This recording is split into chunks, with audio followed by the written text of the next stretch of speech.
¿Sabías que Judith, la despiadada mujer que decapitó a Holofernes, es en realidad la Virgen María? ¿Y que Judith pasó de considerarse heroína bíblica a femme fatale? ¿Y que aunque la historia de Judith aparece en la Biblia, en realidad está considerada como apócrifa en varias ramas de la cristiandad? Hoy vamos a hablar del mito de Judith, una de las mujeres más despiadadas de la Biblia que ha pasado de considerarse heroína bíblica a mujer fatal que representa el mal absoluto.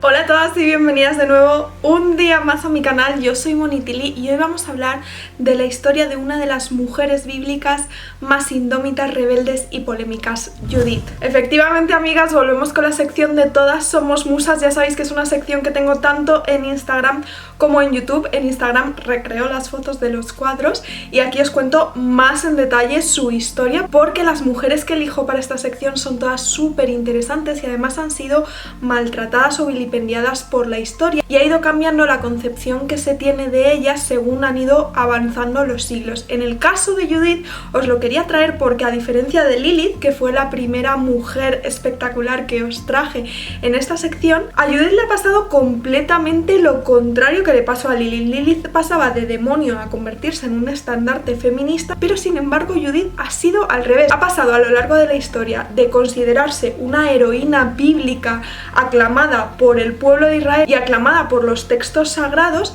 a transformarse en una mujer cruel, despiadada y perversa, totalmente vilipendiada y considerada el epítome del mal. Así que hoy vamos a hablar de ella porque creo que tiene un análisis muy interesante y es ver cómo la historia va cambiando a la perfección en personajes ambivalentes como Judith, que tienen esa mezcla entre vicio y virtud.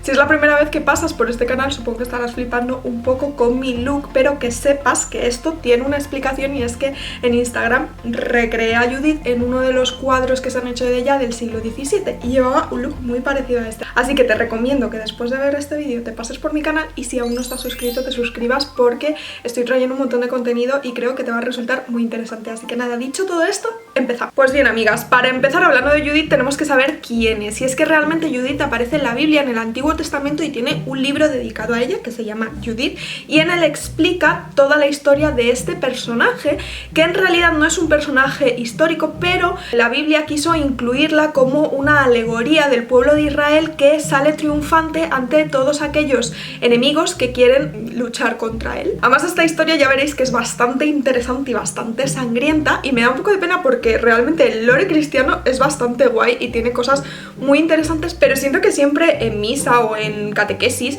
eligen como las historias más aburridas, cuando en realidad hay libros súper interesantes como el de Judith. Entonces vamos a hablar de la historia del mito bíblico. ¿Quién es Judith? Pues bien, Judith es una viuda piadosa y muy rica de la ciudad de Betulia, y en esta ciudad Judith es una mujer muy respetada porque después del fallecimiento de su marido, siendo ella muy joven y sin tener descendencia, se queda viuda, pero no vuelve a emparejarse con ningún otro hombre por respeto a su difunto marido, y digamos que sigue en virtud. Entonces, en un principio Judith representa todo lo positivo de la Biblia, de una mujer abnegada, una mujer creyente, una mujer piadosa y una mujer que cree fervientemente en Dios. Pero ¿qué pasa? Que la ciudad de Betulia está amenazada por las tropas de Nabucodonosor, y entonces, al ver que se produce un asedio en la ciudad, los ancianos deciden que quizás deben entregarla a estas nuevas tropas, porque consideran que si Dios no les ha ayudado hasta ese momento, a lo mejor significa que Dios quiere que se entreguen. Pero el problema es que este rey asirio se propone a sí mismo como Dios, lo cual se considera una herejía total.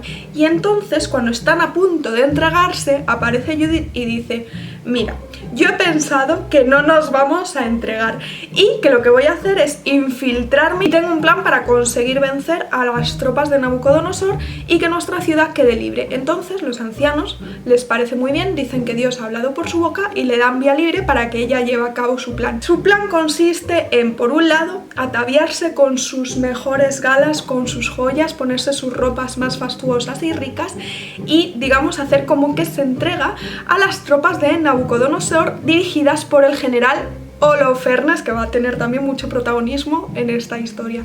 Ella, bellísima, dulce, piadosa, preciosa, va a hablar con el general Holofernes y le dice que quiere entregarse y que quiere entregar la ciudad. Con su astucia le dice a Holofernes que ha tenido una visión en la que Dios le dice que el pueblo de Israel se puede entregar a Nabucodonosor siempre y cuando se convierta a la fe. Entonces a Holofernes le gusta esta idea porque así conseguiría ganar no solo la ciudad de Betulia sino todo Israel, simplemente convirtiéndose, y entonces él se deja embaucar. Además la ve tan bellísima que consigue seducirle al completo y él dice, bueno, ya que está aquí la señora, vamos a aprovecharnos un poco de la situación, la engatuso y comparto mi lecho con ella esta noche y ya por la mañana ganamos la guerra.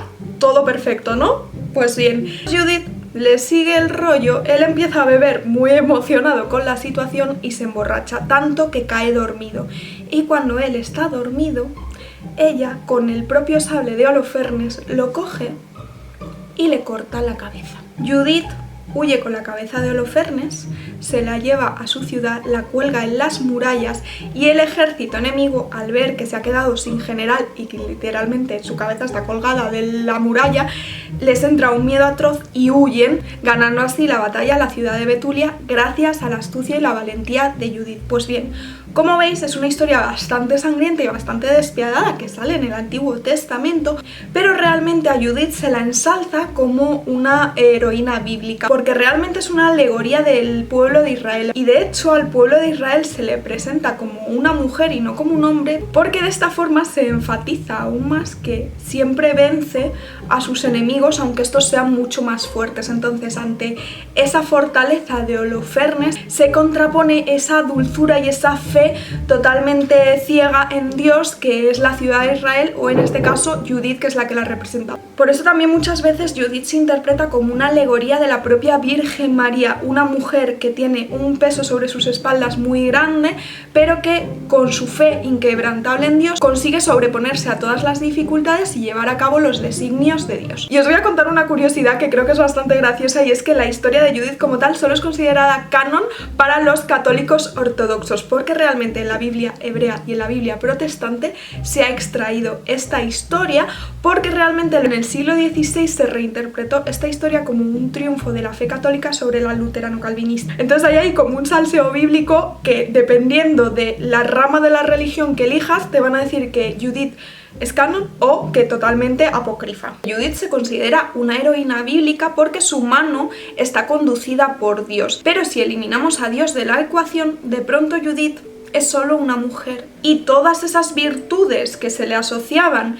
y que se consideraba por ellas que era una heroína bíblica, de pronto se empiezan a ver como características negativas. Por ejemplo, en vez de astuta es calculadora, en vez de una heroína valiente es una persona cruel y despiadada, y esa heroína abnegada, si Dios no está presente, solo es una mujer que está cometiendo un acto delictivo que ya no está legitimado. Y esto es muy importante tenerlo en cuenta, porque según vayan avanzando los siglos, la interpretación de Judith empieza a tambalearse y ya esa fe en Dios que, digamos, justificaba sus actos deja de ser viable, y se empieza a cambiar la percepción que se tiene de Judith. Y se empieza a concebir Judith de una forma un poco diferente a la de esa heroína bíblica, una mujer fuerte que sus atributos se parecen más a los masculinos que a los femeninos. ¿Por qué? Porque la valentía, la fuerza, la astucia, la inteligencia son atributos que históricamente se han atribuido al hombre y no a la mujer. Entonces, cuando Judith se representa en el plano artístico y se empieza a hacer reinterpretaciones sobre su personaje,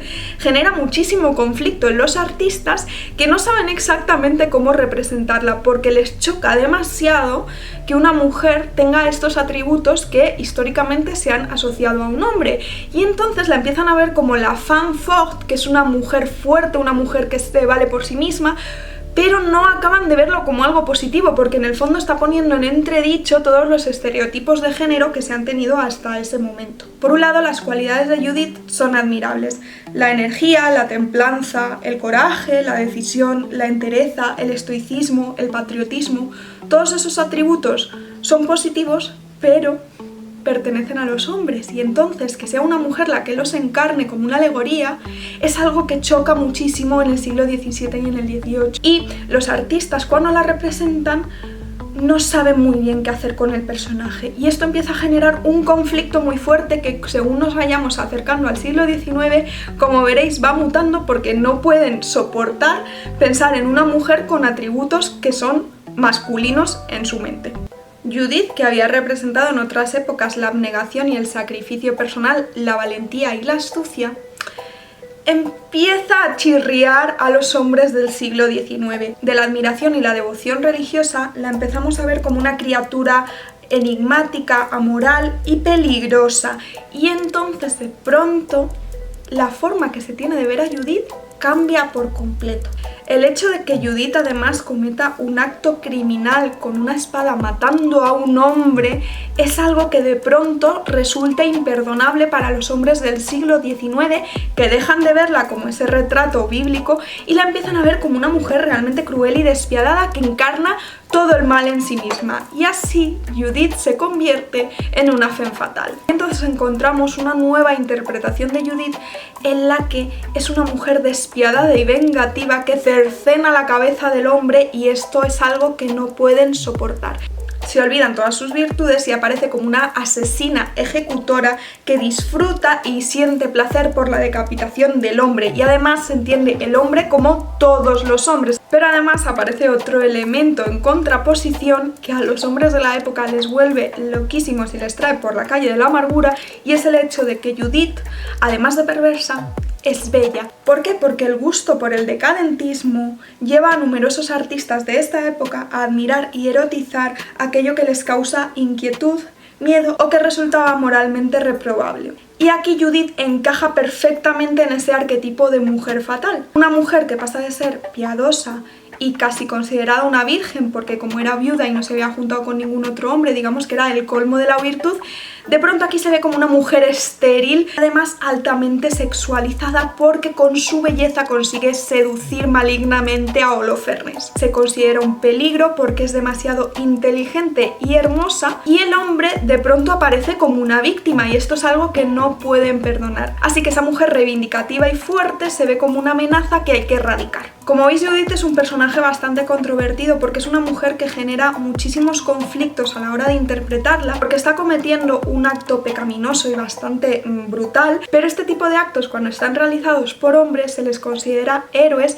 y se les colma de virtudes y esto es lo que chirría completamente y además mezclado con que ella es bellísima pues ya es como que explota la cabeza de muchísimo.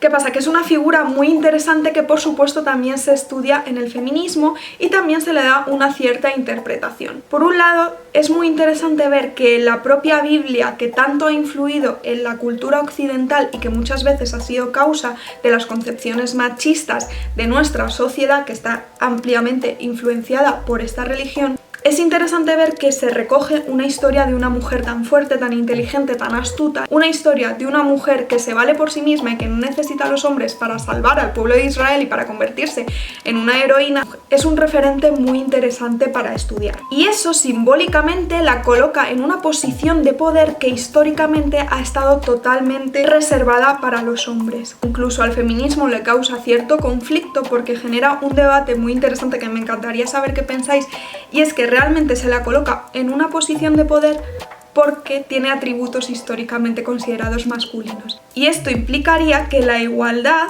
se consigue imitando a los hombres y aceptar que el arquetipo de poder y de virtudes positivas es el que representa a los hombres y que la mujer, si quiere ser igual, tiene que imitar estos atributos masculinos. Pero también creo que es muy interesante porque en el fondo está aportando una feminidad diferente, porque es una mujer fuerte, es una mujer que tiene sus propios atributos y aunque hayan sido históricamente considerados masculinos, a lo mejor la mujer también puede apropiarse de ellos y llevarlos a su propia forma de expresarse y a su propia forma de comportarse y que esto deje de considerarse como algo exclusivo de los hombres y que también se pueda empezar a asociar a las mujeres. Así que esta complejidad en la interpretación del personaje sigue presente a día de hoy y va generando conflictos y distintas reinterpretaciones. La figura de Judith genera controversia allá donde pasa porque implica revisar el modelo que tenemos de feminidad, así que me encantará saber qué os ha parecido la historia de Judith en comentarios, estoy deseando leeros y espero que os haya gustado muchísimo el vídeo y que os haya resultado interesante.